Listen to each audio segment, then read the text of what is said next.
کہ چونکہ حضور کی بعثت ہوئی پوری نوع انسانی کے لیے، وما ارسلناک الا کافۃ للناس بشیرا ونذیرا، جب تک پوری نوع انسانی پر اللہ کا دین غالب نہ ہو جائے، اس آیت مبارکہ میں اللہ کا جس فیصلہ کا اعلان کیا گیا ہے گویا کہ ابھی وہ پورا نہیں ہوا، ہونا ہے۔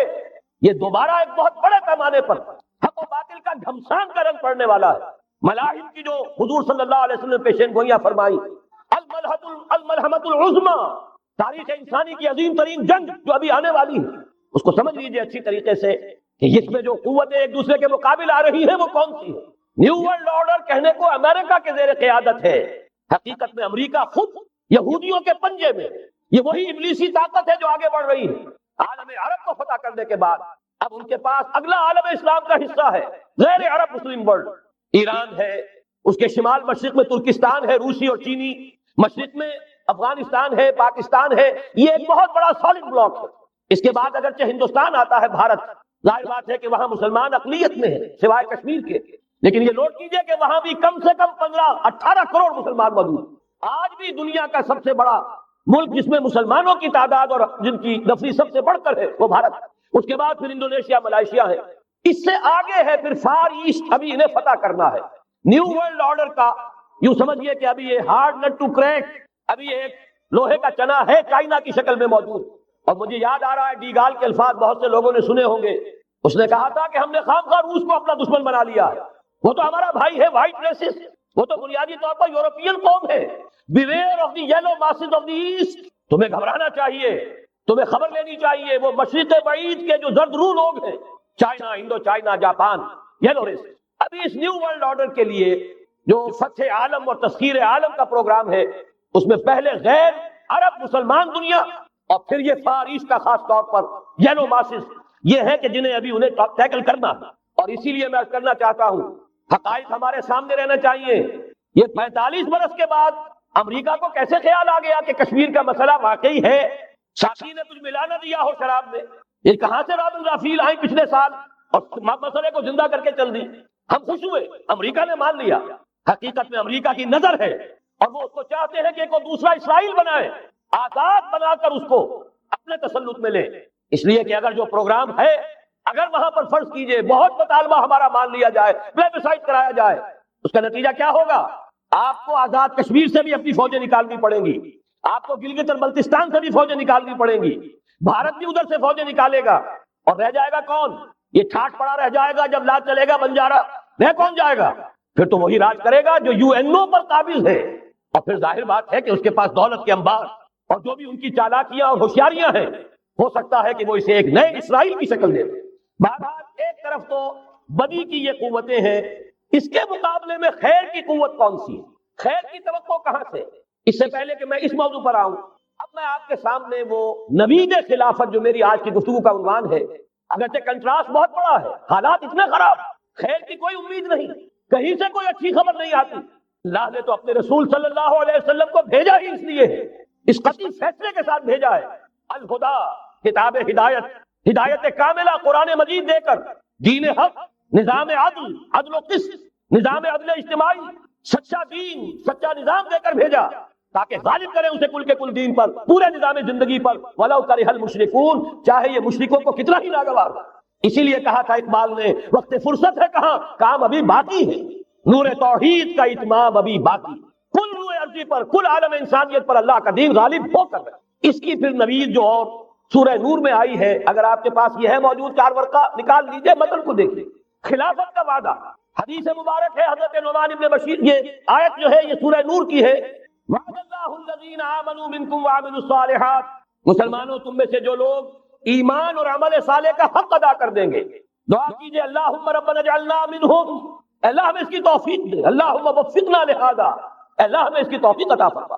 لیکن اگر تم یہ کر دو گے تو اللہ کے 3 وعدے ہیں، لَيَسْتَخْلِفَنَّهُمْ فِي الْأَرْضِ كَمَا اسْتَخْلَفَ الَّذِينَ مِن قَبْلِهِمْ، انہیں زمین میں خلافت عطا کرے گا لازماً، جیسے کہ ان سے پہلوں کو عطا کی تھی۔ یاد کر لیجئے وہ آیت سورہ صاد کی، یا داؤد انا جعلناک خلیفۃ فی الارض، جیسے حضرت داؤد حضرت سلیمان کو خلافت اور حکومت عطا کی، ایسے یہ مسلمانوں تمہیں عطا کرے۔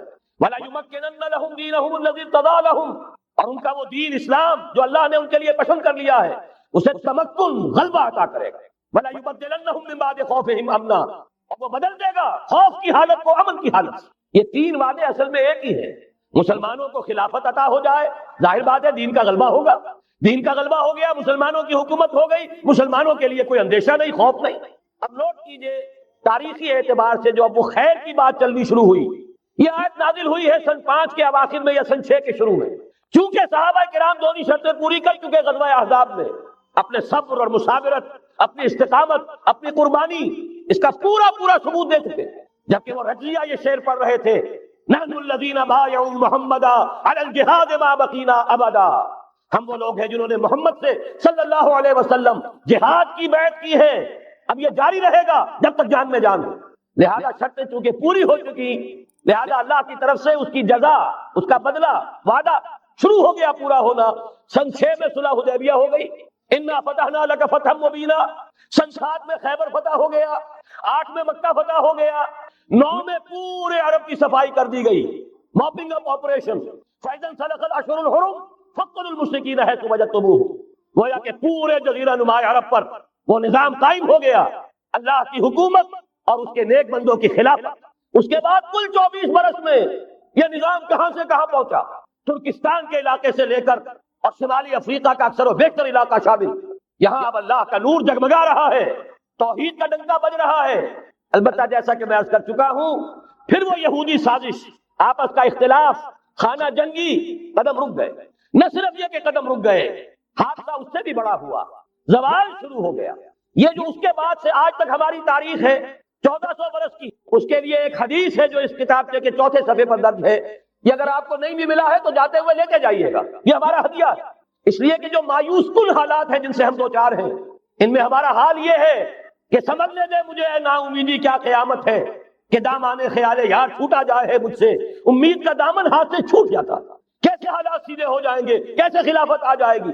جیسے قرآن مجید میں تذکرہ ہے، جب پہلی مرتبہ یروشلم کو برباد کیا ہے نبوکدنضر نے، حضرت عزیر جب آئے ہیں وہاں دیکھا شہر کو، کوئی متنفس نہیں، کوئی 2 اینٹیں سلامت نہیں، ان کی زبان سے الفاظ نکل گئے، انا یحیی ھذہ اللہ بعد موتھا، یہ بستی جو ایسے ویران ہو گئی اللہ اسے کیسے دوبارہ زندہ کرے گا۔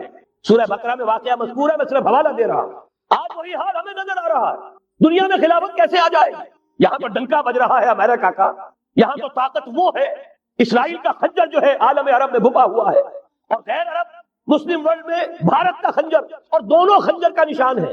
کبھی نقشہ دیکھا ہو، اسرائیل تو واقعتاً خنجر کے مانند تھا، جب تک یہ ویسٹ بینک شامل نہیں ہوا تھا اس کی شکل بالکل خنجر کی، اوپر دستہ اور نیچے وہ پھل، عالم عرب کے سینے میں پیوست۔ یہی بھارت کا حال ہے، آپ نقشہ دیکھیے، کشمیر خنجر کے دستے کے مانند ہے اور نیچے وہ تکون جا رہی ہے، اور اسی نے جدا کیا ہے عالم اسلام کا ایک حصہ جو مغربی پاکستان کے ساتھ ہو گیا، اور وہ جو بنگال مشرقی پاکستان سے ہوتے ہوئے انڈونیشیا ملائیشیا علیحدہ ہو گئے۔ اس پورے کو ذہن میں رکھیے تو یہاں بھی وہ خنجر اسی طرح پیوست۔ حالات اتنے مایوس تھے، ہماری کوئی حیثیت نہیں، ہمارے حکمرانوں کے دنیا میں مذاق اڑتے ہیں، ہمارے وسائل ان کے زیر تسلط ہیں، ان کے قبضے میں ہیں، ہماری پالیسیاں وہ بناتے ہیں، ہمارے لیے بجٹ انسٹرکشن وہاں سے آتی ہیں، ٹیکسیشن پالیسیز ان کے احکام کے مطابق بنتی ہیں، پھر کہاں سے ہو جائے گا انا یحیی ھذہ اللہ بعد موتھا، کیسے زندہ کرے گا؟ میں اس کے لیے آپ کو یہ حدیث سے سنانا چاہتا ہوں تاکہ وہ یقین پیدا ہو۔ ایمان بالغیب جو پہلی شرط ہے قرآن مجید کی ہدایت سے استفادے کی، الف لام میم ذالک الکتاب لا ریب فیہ ھدی للمتقین الذین یؤمنون بالغیب۔ نبی نے خبر دی صلی اللہ علیہ وسلم، اور آپ نے اپنی تاریخ، اپنی امت کی کل تاریخ کے 5 ادوار گنا دیے۔ حضرت نعمان ابن بشیر کی حدیث مسند احمد ابن حنبل، تکون النبوۃ فیکم ما شاء اللہ ان تکون، مسلمانوں تمہارے مابین نبوت قائم رہے گی، موجود رہے گی، یعنی میں بنفس نفیس تمہارے مابین رہوں گا جب تک اللہ چاہے گا۔ ثم يرفع الله اذا شاء يرفعها، پھر جب اللہ چاہے گا نبوت کو اٹھا لے گا، یعنی میرا انتقال ہو جائے گا۔ دوسرے دور کی خبر دی، ثم تكون خلافة على منهاج النبوة، پھر ایک دور آئے گا خلافت کا، نبوت کے نقش قدم پر کوئی فرق نہیں ہوگا، وہی نظام جو میں نے قائم کیا ہے جو کا تو قائم رہے گا، میرے نقش قدم پر وہ خلافت ہوگی۔ فرمایا وہ بھی رہے گا جب تک اللہ چاہے گا، پھر وہ بھی ختم ہو جائے گا۔ پھر فرمایا تیسرا دور آئے گا، ثم تكون ملکن عاظم، ظالم ملوکیت، بادشاہی، محل بنیں گے، ٹھاٹ جمیں گے، ظلم کا سکہ روا ہوگا، ناجائز قتل ہوں گے۔ حجاج ابن یوسف کے ہاتھوں سینکڑوں تابعی محمد ابن قاسم بلا کر شہید کر دیے گئے، ورنہ اسی وقت پورا یہ جزیرہ نما ہند جو ہے، انڈین پیننسولا، اس وقت پورا کا پورا مسلمان ہو جاتا. لیکن ملوکیت کو کبھی یہ برداشت نہیں ہوتا کہ کوئی شخص پبلک کے اندر مقبول ہونا شروع ہو جائے، پاپولر ہونا شروع ہو جائے، ان کے اقتدار کے لیے خطرہ ہوتا. اسی دور ملوکیت میں واقعہ کربلا ہوا، حسین ابن علی رضی اللہ تعالی عنہما شہید ہوئے. اسی ظالمانہ حکومت کے دور میں واقعہ ہررا ہوا، مدینے کی بے حرمتی ہوئی 3 دن تک. اسی کے دور میں حضرت عبداللہ ابن زبیر رضی اللہ تعالی عنہما شہید ہوئے. میں اب کیا گنواؤں. حضور نے جب فرمایا ثم تکون ملکا عاضا، کاٹ کھانے والی ملوکیت، یہ اسی کی شرح. فرمایا یہ دور بھی رہے گا جب تک اللہ چاہے گا، پھر جب اللہ چاہے گا اسے بھی اٹھا دے. پھر چوتھا دور آئے گا، ثم تکون ملکا جبریا، پھر بادشاہی ہوگی غلامی کے ساتھ. میں نہیں کہہ سکتا اس وقت صحابہ نے اس کا مطلب کیا سمجھا ہوگا، اب چونکہ یہ دور ہمارے سامنے سے گزر چکا ہے، بلکہ ایک اعتبار سے ہم اسی دور میں سانس لے رہے ہیں. لہذا بات سمجھ میں آ رہی ہے کہ وہ ملوکیت چاہے ظالم تھی، بادشاہ مسلمان تو تھے، کلمہ گو تو تھے، ان میں بہت اچھے اچھے بھی ہوئے ہیں. تاریخ انسانی میں مسلمانوں کے جیسے عمدہ مثالیں ہیں عمدہ بادشاہوں کی، شاید تاریخ کے اندر کوئی اور مثالیں پیش نہ کی جا سکتی.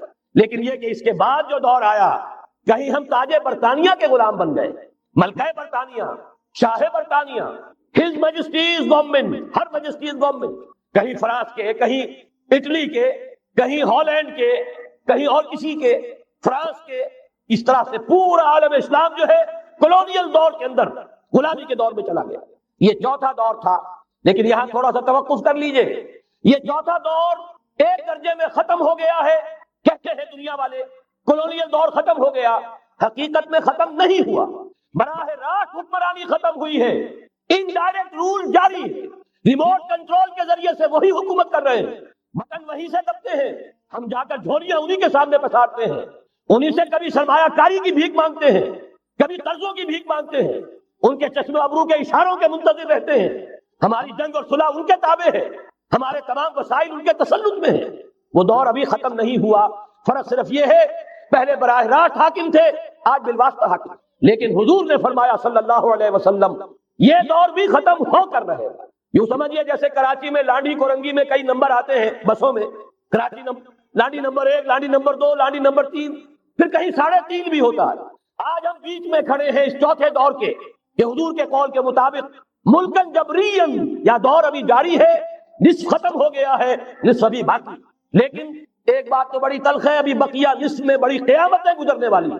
اسی بقیہ نصف میں وہ مارکا پیش آنے والا ہے، اسی میں وہ ملاحم ہوں گے، اسی میں وہ الملحمۃ العظمیٰ ہوگی، اسی میں دجال اکبر کا ظہور ہوگا.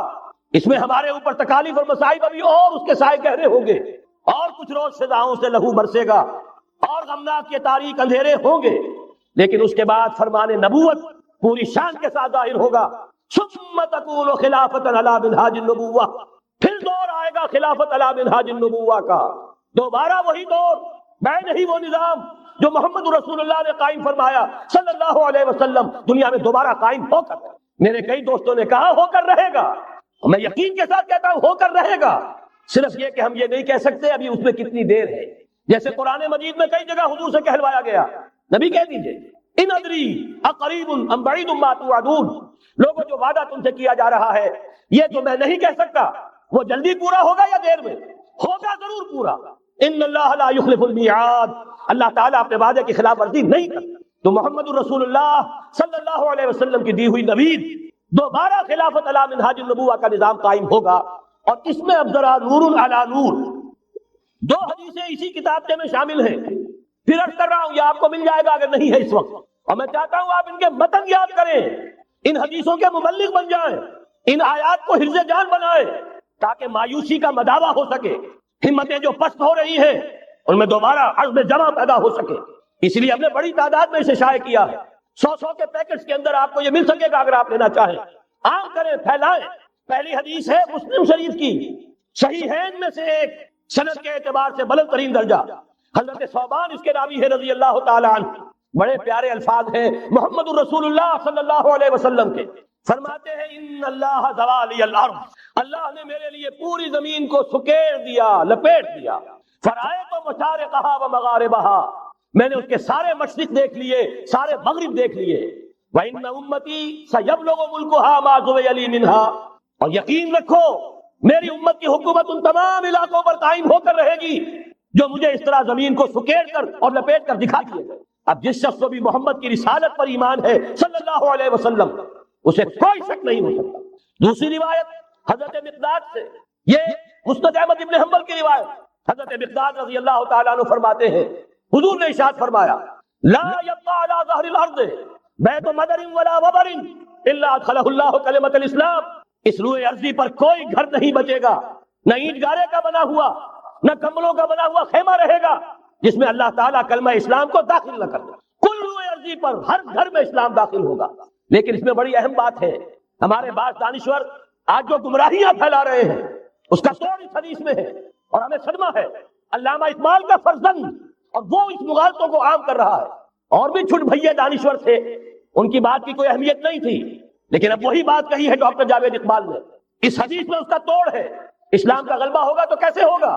بعز عزیز وذل ذلیل، یا تو کسی عزت والے کے اعزاز کے ساتھ ہوگا اور یا کسی کمزور کی مغلوبیت کی بنیاد پر ہوگا۔ اما یعزہم اللہ، یا تو اللہ گھر والوں کو، خیمے والوں کو اعزاز عطا فرمائے گا، فیکونون من اہلہا، وہ اسلام ہی کے کلمے کو قبول کر لیں گے، وَإِمَّا يُذِلُّهُمْ، یا اللہ انہیں مغلوب کر دے گا، فَيَدِينُونَ لَهَا، اور ان کے لیے لازم ہوگا کہ وہ اسلام کی تابع داری اختیار کریں۔ یہی دو راستے ہیں، یہی سورہ توبہ میں بتایا گیا تھا۔ ان یہودیوں سے، ان نصارہ سے مسلمانوں جنگ جاری رکھو، حتیٰ یؤتوا الجزیۃ عن ید وہم صاغرون، یہاں تک کہ اپنے ہاتھ سے جزیہ پیش کریں، چھوٹے بنیں، اسلام کی بالادستی کو قبول کریں۔ میثاق مدینہ یہ تو اصل میں جد و جہد کے دوران کا ایک مرحلہ ہے، دوران میں تو کبھی صورتحال بدلتی ہے، تدبیریں ہوتی ہیں، صلح بھی ہوتی ہے، جنگ بھی ہوتی ہے۔ آخری فیصلہ قرآن کا کیا ہے؟ مسلمان اور غیر مسلم مل کر ایک امت نہیں بن سکتے، ایک ملت نہیں بن سکتے۔ اسی بنیاد پر پاکستان بنایا۔ دو قومی نظریے کا سب سے بڑا پرچارک علامہ اقبال، وطنی قومیت کی نفی کرنے والا شدید ترین الفاظ میں علامہ اقبال، اور اس کے فرزند جو ہے وہ ایک قوم ہونے کا تصور دے رہے ہیں مسلمانوں اور غیر مسلموں کو۔ یہاں پہ ایک ہی راستہ ہے، صحابہ کرام کی فوجیں جب نکلی جہاں گئی، تین آلٹرنیٹو، ایمان لے آؤ، ہمارے برابر کے ہوگے، بھائی ہوگے، جان مال عزت آبرو املاک جائیداد ہر چیز جیسی ہے ویسی رہے گی، ہمارے کندھے سے کندھا لگا کر کھڑے ہوگے۔ یہ نہیں تو چھوٹے بنو، اسلام کی بالادستی قبول کرو، جزیہ دینا منظور کرو، اور یہ بھی نہیں تو صرف ایک تھرڈ آپشن ہے، آؤ میدان میں، تلوار ہمارے اور تمہارے درمیان فیصلہ کرے گی۔ یہ ہے تاریخ۔ آخری بات جو کہی گئی سورہ توبہ میں وہ تو یہ ہے، میثاق مدینہ تو ایک درمیان کی ایک تدبیر ہے، معاہدات ہوتے ہیں، معاہدات تو مشرکین عرب سے ہوئے، جس کی کامل تنسیخ کی برات من اللہ ورسولہ الی الذین عاہدتم من المشرکین۔ سارے معاہدات آج ختم کیے جا رہے ہیں، اعلان عام کیا جا رہا ہے، کوئی معاہدہ نہیں ہے، باطل دوئی پسند ہے، حق لا شریک ہے، شرکت میں آنا ہے، حق و باطل نہ کر قبول۔ علامہ اقبال تو یہ کہہ رہے ہیں۔ بارہ ذہن میں رکھیے، حضرت مقداد کی اس حدیث نے بہت بڑا عقدہ حل کیا ہے۔ اسی لیے جب حضور سے یہ الفاظ سنے حضرت مقداد نے تو کہتے ہیں فقلت، میں نے اپنے دل میں یہ کہا، وَيَكُونَ الدِّينُ كُلُّهُ لِلَّهِ، یہ جو سورہ انفال میں الفاظ آئے ہیں، دین پورا کا پورا اللہ کے لیے ہو جائے گا، یہ تبھی ہوگا جبکہ کل روئے ارضی پر کوئی گھر نہ بچے، کوئی خیمہ نہ رہے جو یا تو اس کے گھر والے اور خیمے والے اسلام لے آئیں یا اسلام کی تابع داری قبول کر دیں، سب کے لیے تیار ہو، تب ہوگا۔ اسی کو اقبال نے کہا تھا جواب شکوہ میں، وقت فرصت ہے کہاں، کام ابھی باقی ہے، نور توحید کا اتمام ابھی باقی۔ لیکن یہ جو حدیثیں میں نے آپ کو سنائی ہے، علامہ اقبال نے در حقیقت انہی کا نقشہ کھینچا ہے۔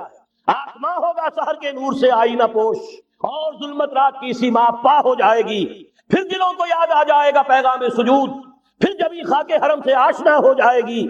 آنکھ جو کچھ دیکھتی ہے لب پہ آ سکتا نہیں، میں حیرت ہوں کہ دنیا کیا سے کیا ہو جائے گی۔ شب گریزہ ہوگی آخر جلوہ خورشید سے، یہ چمن معمور ہوگا نغمہ توحید سے۔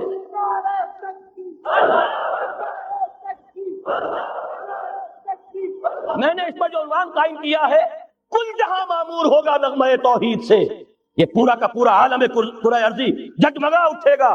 اشرقت الارض بنور ربہا، وہ نور رب کا جب اطمینان ہوگا پوری یہ زمین اس سے چمک اٹھے گی۔ یہ ہے وہ پیشین گوئیاں۔ اب میں آپ کو بتانا چاہتا ہوں کہاں سے ہوگا۔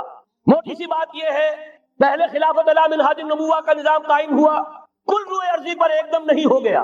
ایک ملک جزیرہ نما عرب محمد رسول اللہ صلی اللہ علیہ وسلم والذین معہ رضی اللہ تعالی عنہم اجمعین، ان کی جد و جہد، ایثار، قربانی، اس کے نتیجے میں جزیرہ نمائے عرب وہاں یہ نظام قائم ہو گیا.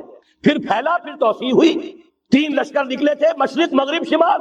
شمال میں اوسیائے کوچک ترکی کا علاقہ، مشرق میں خراسان تک، مشرق میں یہ ماوراء النہر تک، مغرب میں بحر اوقیانوس تک.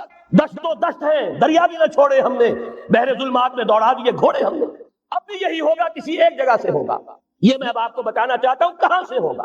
پہلے اس کے جو شواہد ہیں وہ سمجھ لیجئے، پھر حدیثیں میں سامنے لاؤں گا. میں نے عرض کیا تھا کہ مغرب سے یہ سیلاب نیو ورلڈ آرڈر کا چلا، جو کہ در حقیقت یہودیوں کا مالیاتی نظام ہے. اس مالیاتی شکنجے میں انہوں نے یورپ، امریکہ کو جکڑا ہوا. اس کے بعد ان کی فتوحات کا دائرہ عالم عرب ان کے شکنجے میں آ چکا. ابھی آپ نے خبریں پڑھی ہوں گی، اب تو ہزاروں فنڈامنٹل سعودی عرب میں گرفتار ہو رہے ہیں، علماء گرفتار ہو رہے ہیں. یہ ساری حکومتیں جو امریکہ کے ایجنٹوں پر مشتمل ہیں، در حقیقت یہی سب سے پہلے اپنے ہاں کے جو مسلمان ہیں، جنہیں یہ کہتے ہیں کہ یہ فنڈامنٹلسٹ ہیں، سب سے پہلے تشدد ان کی طرف سے ہوگا. بہرحال اب اس سے آگے ہے عالم اسلام کا وہ حصہ جس میں میں اور آپ بھی ہیں. یہ غیر عرب عالم اسلام، ایران سے شروع ہو کر پھر افغانستان، جو حضور کے زمانے میں خراسان کہلاتا تھا. یہ پورا افغانستان، کچھ تھوڑا سا حصہ ایران کا، کچھ تھوڑا سا حصہ روسی ترکستان کا، کچھ حصہ پاکستان کا، یہ سب حضور کے زمانے میں خراسان کہلاتا تھا. اس کے ضمن میں جان لیجئے اب یہ نیوکلیس بننے والا ہے، یہاں سے خلافت کا آغاز ہو کر رہے گا. اس کے شواہد کیا ہیں؟ پہلی بات نوٹ کیجئے، ختم نبوت کے بعد سارا سلسلہ مجددین کا ہے رحمہم اللہ.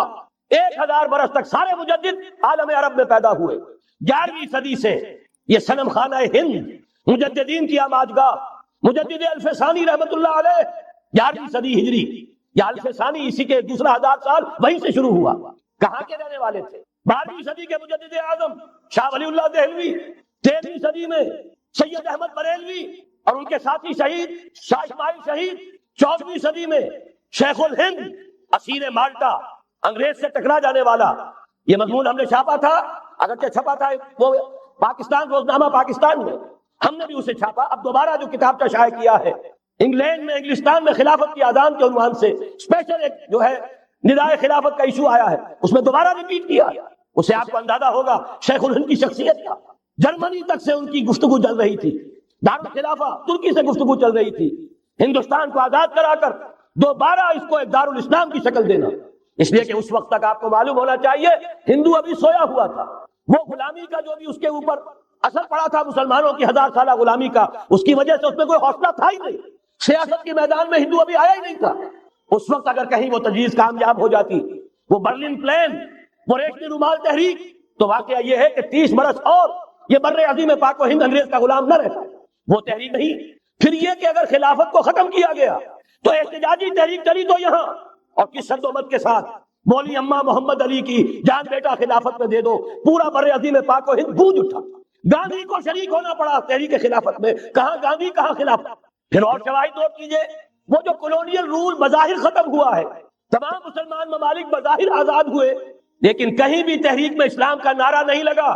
صرف ایک جگہ، پاکستان کا مطلب کیا؟ لا الہ الا اللہ. اور اس سے پھر گونج گیا پورا بر عظیم پاک و ہند، راج کماری سے لے کے درا خیبر تک، اور ادھر مکران سے لے کر چٹاگانگ تک. پاکستان کا مطلب کیا؟ لا الہ الا اللہ. پوری دنیا میں اس کا کوئی نعرہ نہیں لگا. پھر پاکستان ہے وہ ملک جہاں قرارداد مقاصد پاس ہو گئی. خلافت اصولی اعتبار سے ہم نے تسلیم کر لی. جب حاکمیت اللہ کی ہے، ہمارے پاس حاکمیت نہیں، ہم حاکمیت کے مدعی نہیں. 10 کروڑ عوام کی ایک نمائندہ اسمبلی نے قرارداد مقاصد پاس کی، یہی تو خلافت ہے. ہمارے پاس جو اختیار ہے اللہ کا ڈیلیگیٹڈ ہے، اور یہ انہی حدود میں استعمال ہوگا جو خود جو اصل حاکم ہے اللہ، جو اس نے متعین کر دی. پھر یہی وہ ملک ہے، واحد ملک پوری دنیا میں جس میں فیڈرل شریعت کورٹ نے بینک انٹرسٹ کو ربا حرام قرار دیا ہے. پوری مسلم ورلڈ کے اندر اس کی کوئی مثال موجود نہیں. یہ شواہد. علامہ اقبال جیسا مفکر یہاں پیدا ہوا، مولانا مودودی جیسا مصنف یہاں پیدا ہوا، مولانا الیاس جیسا مبلغ یہاں پیدا ہوا، شیخ الہند جیسا مجدد یہاں پیدا ہوا. خام خواہ کے توہمات جن کے لیے کوئی بنیاد نہیں، کوئی دلیل نہیں، ان توہمات کے اوپر انسان اپنی روش کو استوار کرے، یہ اس کے شایع نشان نہیں. البتہ اب علم جو ہے وہ 2 طرح کے ہیں. ریویل نالج جو اسے دیا جاتا ہے، وہ وحی کے ذریعے سے آتا ہے، الہام کے ذریعے سے آتا ہے۔ وہ ریویل نالج جو ہے اس کے ریسیپینٹ جو ہے وہ ہیومن سول ہے، اسپرٹ ہے، یہ نہیں ہے، یہ سینسز نہیں ہے، یہ دماغ نہیں ہے۔ ایک علم تو یہ ہے، اور دوسرا علم وہ ہے جو انسان حاصل کرتا ہے خود۔ اس کے لیے یہ سینس آرگنز جو اس کو دیے گئے ہیں، حواس خمسہ، ان سے جو سینس ڈیٹا ملتا ہے پھر وہ یہاں فیڈ ہوتا ہے دماغ میں، برین میں، اور یہ ایک کمپیوٹر ہے جو اسے پروسیس کرتا ہے، اس سے کچھ نتیجے نکالتا ہے۔ یہ آیت در حقیقت اس سے بحث کر رہی ہے۔ انسانی علم کے لیے اللہ تعالیٰ نے جو انسان کو ایپریٹس دیا ہے، جو آرگنز دیے ہیں، وہ ہے ان السمع والبصر والفؤاد کل اولئک کان عنہ مسئولا۔ وہ سماعت ہے، بصارت ہے اور عقل ہے۔ یہ فؤاد کا ترجمہ میں نے عرض کیا تھا، عام طور پر دل کیا گیا ہے، حالانکہ کوئی اس کے لیے جو لغوی کوئی بنیاد موجود نہیں ہے۔ تو سینس ڈیٹا سے جو خلاصہ نکالتا ہے پھر یہ برین کمپیوٹر، یہ ہے در حقیقت فؤاد۔ اس سے فائدہ حاصل کرنا، اس سے نتیجہ نکالا، اس سے انفر کرنا، اور اس سے انفر کر کے پھر جو بھی پاس میموری موجود ہے، سٹورڈ ہے اس کے اندر، اس کے ساتھ اس کو پھر وہ کمپیئر کرتا ہے، پھر کوئی نیا نتیجہ نکلتا ہے تو اب سٹور کر لیتا ہے کہ ایک بات اور مجھے معلوم ہے۔ اور یہ اس طریقے سے رفتہ رفتہ انسانی علم بڑھتے بڑھتے کہاں تک پہنچ گیا ہے، عقلیں دنگ ہیں، کہاں تک پہنچ گیا۔ ان چیزوں کی مسئولیت ہے، اللہ نے یہ چیزیں تمہیں دی ہیں، اب ان کو تو بند کر کے رکھ چھوڑو، توہمات کے اوپر اپنا بنیاد رکھ لو۔ زلزلہ کیسے آتا ہے؟ ایک گائے ہے، گائے کے 2 سینگوں پر یا بیل کے 2 سینگوں پر زمین کھڑی ہے، وہ ایک سینگ کے اوپر وہ ٹکا لیتا ہے، پھر جب ذرا وہ تھک جاتا ہے تو وہ بدلتا ہے تو دوسرے سینگ کے اوپر زمین کو لاتا ہے تو زلزلہ آ جاتا ہے۔ اس کے لیے کوئی دلیل یا تو ہونی چاہیے کتاب اللہ اور سنت رسول سے، وہ دلیل ہے، اور یا پھر دلیل ہوگی اس ذریعہ علم سے، جو ہیومن نالج ہے، اس سے جو علم حاصل ہو رہا ہے وہ قطعی ہے، وہ یقینی ہے، وہ ویریفائیبل ہے۔ تو یہ ہے اصل میں وہ آیت کے جو انتہائی اہم ہے۔ قرآن مجید نے نوع انسانی کو اس راستے پر ڈالا ہے کہ توہمات کے تمام ذخیرہ کو رد کر کے اور علم پر اپنے موقف کو قائم کرے۔ دیکھو زمین کو، آسمان کو دیکھو، یہ تمام فینومینا آف نیچر اللہ کی نشانیاں، آیات ہیں۔ یہ تقدس عطا کیا ہے، یہ اللہ کی آیات ہے، اللہ کی نشانی، اور قوانین طبیعہ اللہ تعالیٰ کے۔ ٹھیک ہے، اس معنی میں تو ہم مانتے ہیں کہ اللہ جب چاہے ان کو توڑ دے، لیکن روز روز تو وہ ٹوٹتے نہیں ہیں۔ اتنے محکم قوانین ہیں یہ، اگر یہ محکم قوانین نہ ہوتے سائنس پاسبل ہی نہ ہوتی، ٹیکنالوجی ممکن ہی نہ ہوتی۔ کبھی کوئی قانون ہو جاتا حرکت کا، کبھی قانون حرکت کا بدل جاتا، تو پھر کیسے کوئی آپ مشین بناتے، کیسے کوئی آپ کوئی آپ کی کوئی ٹیکنالوجی ممکن نہیں تھی۔ ہاں، اللہ سے بالا تر نہیں ہے، یہ نہیں ہے کہ اللہ بھی پابند ہو گیا انہیں کا۔ ظاہر بات ہے کہ سمندر ایک ہی دفعہ پھٹا ہے، حضرت موسیٰ علیہ السلام کے لیے معجزے کے طور پر روز روز تو نہیں پھٹتا سمندر۔ آگ نے ایک ہی مرتبہ جلانے سے انکار کیا ہے حضرت ابراہیم علیہ السلام کو، باقی روز روز تو نہیں۔ تو یہ چیزیں شاذ ہوتی ہیں، لیکن یہ معجزے کو ہم مانتے ہیں۔ اللہ تعالیٰ جب چاہے اپنے قوانین کو توڑ دے، لیکن یہ قوانین روز روز نہیں ٹوٹتے۔ وَلَا تَمْشِ فِي الْأَرْضِ مَرَحًا، اور زمین میں اکڑ کر مت چلو، إِنَّكَ لَن تَخْرِقَ الْأَرْضَ، کتنے ہی اکڑ کر چلو اور کتنے پاؤں مارو زمین پر، تم زمین کو پھاڑ نہیں سکو گے۔ وَلَن تَبْلُغَ الْجِبَالَ طُولًا، اور نہیں پہنچ سکو گے پہاڑوں تک اونچائی میں۔ گردن کتنی اکڑا لو، کتنا اونچا کر لو، اوپر ترا بھی چڑھا لو، کہاں تک چڑھاؤ گے؟ كُلُّ ذَلِكَ كَانَ سَيِّئُهُ عِندَ رَبِّكَ مَكْرُوهًا، یہ جو ساری باتیں اس میں جو برائی ہے وہ تیرے رب کو بہت ناپسند۔ اب اس میں ڈونٹس بھی آئے ہیں، ڈوز بھی آئے ہیں، یہ کرو یہ نہ کرو، یہ کرو یہ نہ کرو۔ تو ان تمام احکام کے اندر جو حکم ہے اس سے سرتابی کریں گے تو برائی ہے، اور جس چیز سے روکا گیا ہے اس میں ملوث ہوں گے تو برائی ہے۔ قُلْ لِعِبَادِي يَقُولُوا الَّتِي هِيَ أَحْسَنُ، انہیں بات کرنی چاہیے عمدہ۔ ان الشیطان یلدغ بینہم، یقین شیطان تو چاہے گا کہ ان کے درمیان کوئی لڑائی شروع کرا دے، ہاتھا پائی شروع کرا دے۔ ان الشیطان کان للانسان عدوا مبینا، یقیناً شیطان جو ہے وہ تو انسان کا کھلا دشمن ہے ہی۔ ولا تقولن لشیء، یہ بہت اہم واقعہ آ رہا ہے یہاں۔ اس واقعے میں حضور صلی اللہ علیہ وسلم سے ایک سہو ہو گیا تھا۔ جب یہ سوالات کیے گئے تو حضور نے فرمایا ٹھیک ہے میں اس کا جواب دے دوں گا، تم آنا۔ اور یہ کہ انشاءاللہ نہیں کہا، کل تم آنا میں تمہیں جواب دے دوں گا، انشاءاللہ نہیں کہا، صاف ہو گیا، غلطی ہو گئی۔ لیکن یہ کہ اللہ تعالیٰ نے جن کے جتنے رتبے بلند ہوتے ہیں پھر ان کی سختی بھی اتنی ہوتی ہے، جن کے رتبے ہیں سوا ان کی سوا مشکل ہے۔ ہم عام طور پر یہ باتیں کہتے رہتے ہیں ہمارے لیے اللہ نے کیا گرفت کرنی ہے، کہ ان کی کوئی حیثیت نہیں، کوئی مقام ہی نہیں۔ لیکن یہ کہ جو بلند مقام والا ہو اور وہ بغیر انشاءاللہ کہہ دے کہ کل یہ ہو جائے گا اور انشاءاللہ نہ کہے تو اس پر پھر گرفت ہو گئی۔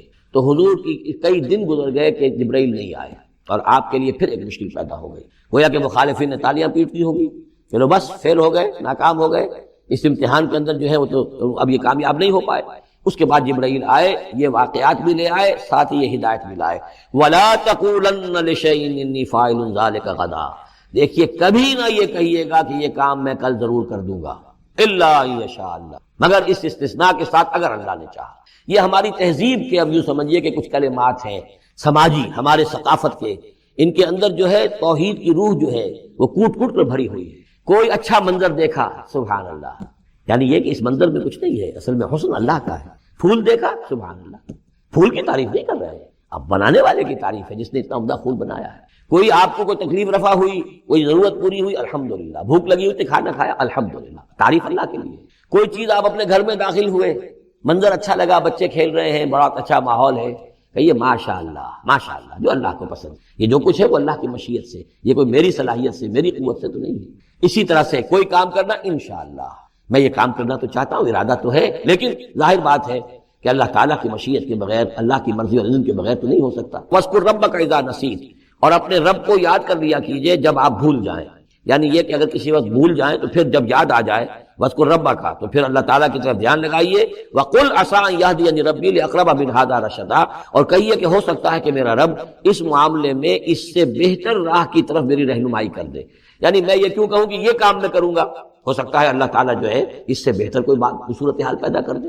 لہذا اس معاملے کے اندر بھی کوئی زیادہ جازم ہو جانا نہیں چاہیے، بلکہ معاملات کو تفویض الامر الی اللہ، سپردم بتو مایا خیشرا تو دانی حساب کم و بیشرا، تو اس طریقے سے انسان جو ہے اللہ تعالیٰ کے حوالے کیے رکھے۔ فاجتنبوا الرجس من الاوثان، تو پھر تم بچو، ان بتوں کی گندگی سے بچو۔ یہ ہے اصل میں بچنا جو ہے وہ سب سے پہلے شرک، اور وہاں پر سب سے بڑا شرک جو ہے وہ بت پرستی کا ہو رہا تھا۔ واجتنبوا قول الزور، اسی طریقے سے جھوٹ کہنے سے، جھوٹ بات سے بھی بچو۔ ادفع باللتی ہی احسن السیئہ، اے نبی آپ اچھی بات کے ذریعے سے بری بات کا مقابلہ کرتے رہیں۔ ان کی طرف سے جو باتیں آ رہی ہیں، گالی آئے تب بھی آپ دعا دیں، وہ آپ کو اور جس طریقے سے چاہیں برا بلا کہیں، آپ انہیں اللہ کی طرف بلاتے ہی رہیں۔ آپ کا جو ہو رہا معاملہ چاہے ادفع باللتی ہی احسن السیئہ، اس طریقے سے جو سب سے عمدہ ہو، اعلیٰ ہو، آپ برائیوں کو دور کیجئے اس کے ذریعے سے۔ نحن اعلم بما یصفون، جو کچھ یہ کہہ رہے ہیں ہم خوب جانتے ہیں۔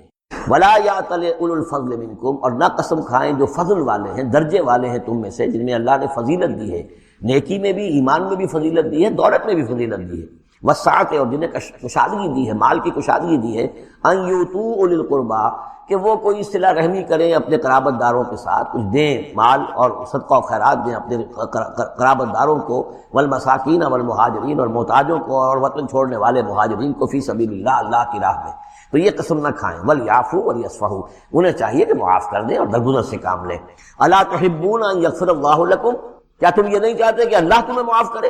یعنی اے ابو بکر اگر تم یہ چاہتے ہو، تم سے بھی تو کوئی خطا آخر ہو جاتی ہے، اللہ معاف فرماتا ہے، کیا تم نہیں چاہتے کہ اللہ تمہاری خطاؤں سے درگزر کرے؟ الا تحبون ان یغفر اللہ لکم، کیا تم نہیں پسند کرتے اس کو کہ اللہ تمہیں معاف کرے؟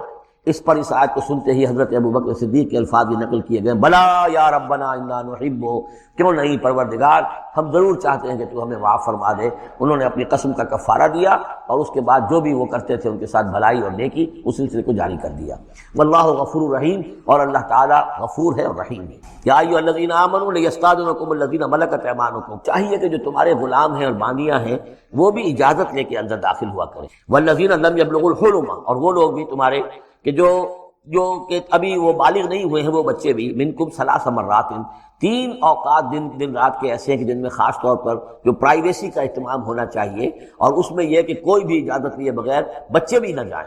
من قبل صلاۃ الفجر، ایک تو فجر کی نماز سے قبل، وحین تضعون ثیابکم من الظہیرۃ، اور جو تم ظہر کے وقت، ظہیرہ جس کو کہتے ہیں، اپنے کپڑے ذرا اتار کے سستاتے ہو، قیلولہ کرتے ہو، ہلکے کپڑوں کے اندر انسان لیٹتا ہے۔ ومن بعد صلاۃ العشاء، اور نماز عشاء کے بعد۔ ثلاث اوقات لکم، یہ 3 اوقات تمہارے پردے کے اوقات ہیں، یہ تمہاری خاص پرائیویسی کے اوقات ہیں۔ لیس علیکم ولا علیہم جناح بعدہن، ان کے علاوہ عام حالات میں کوئی حرج نہیں ہے، بعدہن کہ وہ یعنی وہ تمہارے ملازم ہیں، تمہارے غلام ہیں، یا باندیاں ہیں، یا اسی طریقے سے تمہارے بچے ہیں، طوافون علیکم بعضہم علی بعض، وہ آئیں جائیں گھروں کے اندر، ظاہر بات ہے کہ اس کمرے میں آئے ہیں، اس میں گئے ہیں، اس میں کوئی حرج نہیں ہے کہ وہ آئیں جائیں اور پھریں۔ کذالک یبین اللہ لکم الآیات، اسی طرح اللہ تعالیٰ تمہارے لیے اپنی آیات واضح کر رہا ہے، واللہ علیم الحکیم، اور اللہ تعالیٰ علیم الحکیم۔ وعباد الرحمن الذین یمشون علی الارض ہونا، اللہ کے بندے وہ ہیں جو زمین پر چلتے ہیں تو آہستگی اور نرمی کے ساتھ، قدم مار کر نہیں چلتے، اکڑ کر نہیں چلتے، بلکہ یہ کہ معلوم ہوتا ہے فروتنی کے ساتھ چل رہے ہیں، اور یہ اپنے آپ کو آقا نہیں سمجھتے، مالک نہیں سمجھتے، بلکہ غلام سمجھتے ہیں، اللہ کے غلام ہیں، عباد الرحمن ہیں، اللہ کے بندے ہیں، تو غلاموں کی طرح چلتے ہیں، وہ اکڑ کر نہیں چلتے۔ وَإِذَا خَاطَبَهُمُ الْجَاهِلُونَ قَالُوا سَلَامًا، ایک ان کا بس یہ ہے کہ جب جاہل لوگ، اجڑ لوگ مشتعل مزاج لوگ خامخواہ ان سے الجھنا چاہیں، بحث و مباحثے میں انہیں جو ہے وہ خامخواہ الجھانا چاہیں تو وہ کہتے ہیں سلام، وہ الجھتے نہیں، بحث اور تمہیز کے اندر نہیں۔ جب وہ دیکھتے ہیں کہ ایک شخص بحث پر اتر آیا ہے، وہ اب بات سمجھنا نہیں چاہتا، اس کے اوپر ضد جو ہے وہ مسلط ہو چکی ہے، تو اب خامخواہ اس کے ساتھ وہ الجھے رہنا، جس کو ہم کہتے ہیں ہمارے ہاں وہ پنجاب میں یہ سینگ پھنسا کر آدمی جو ہے وہ اپنا وقت ضائع کرے، اس کا بھی وقت ضائع کرے، کوئی فائدہ نہیں۔ میچور آدمی یہ کہ دیکھے اگر تو واقعی یہ بات سمجھنا چاہ رہا ہے تو سمجھائے، نہیں سمجھنا چاہتا، اس کی اصل میں نیت ہی نہیں ہے، تو پھر خامخواہ اس کے ساتھ الجھنے کا فائدہ نہیں۔ وَإِذَا سَمِعُوا اللَّغْوَ أَعْرَضُوا عَنْهُ وَقَالُوا لَنَا أَعْمَالُنَا وَلَكُمْ أَعْمَالُكُمْ، اور جب انہوں نے سنی لغو باتیں تو انہوں نے کہا، انہوں نے اعراض کیا اور کہا ہمارے لیے ہمارے اعمال ہیں اور تمہارے لیے تمہارے اعمال ہیں۔ اس کے پس منظر میں ایک واقعہ ہے، یہ آپ کو معلوم ہے کہ جو پہلی ہجرت ہوئی تھی تو وہ ابیسینیا کی طرف تھی، حبشہ کی طرف تھی، تو وہاں کچھ لوگ ایمان لے آئے تھے اور کچھ عرصے کے بعد وہاں سے ایک وفد آیا ہے حضور صلی اللہ علیہ وسلم سے ملاقات کے لیے۔ ظاہر بات ہے جو ایمان لائے ہیں اب ان کے دل میں کتنی خواہش ہوگی کہ حضور سے ملنے کے لیے آئیں۔ وہ کون تھے؟ وہ نصارہ تھے، عیسائی تھے، جیسے نجاشی، حضرت نجاشی رحمۃ اللہ علیہ۔ ہم انہیں صحابی نہیں مان سکتے اس لیے کہ حضور سے ملاقات نہیں ہوئی، لیکن تابعی تو ماننا پڑے گا کہ حضور کے صحابہ کو انہوں نے دیکھا ہے۔ یہ جتنے بھی صحابہ گئے تھے مکے سے ہجرت کر کے تو ان کو چونکہ دیکھا، لہٰذا تابعی ہیں، ہم ان کے لیے رضی اللہ عنہ نہیں کہتے بلکہ ہم رحمۃ اللہ علیہ کہتے، تابعین میں سے۔ ان کی نماز جنازہ حضور نے غائبانہ نماز جنازہ صرف ایک ہے جو حضور نے پڑھائی ہے اور وہ حضرت نجاشی کی۔ بہرحال وہاں سے جو پھر ایک وفد آیا تھا حضور سے ملاقات کے لیے، جب یہ لوگ آئے مکے میں تو مکے والوں نے ان کو استہزاء بھی کیا، مذاق بھی، دیکھو ان پاگلوں کو، بے وقوفوں کو، ان کے پاس کتاب بھی تھی، یہ تو ان سے بہتر تھے، اب یہ محمد پہ ایمان لے آئے ہیں، یہاں پر آئے ہیں، استہزاء بھی کر رہے تھے، تمسخر بھی کر رہے تھے۔ تو اس پر انہوں نے کہا کہ دیکھیے ہمارا آپ سے کوئی سروکار نہیں، آپ کے لیے آپ کے اعمال، ہمارے لیے ہمارے اعمال۔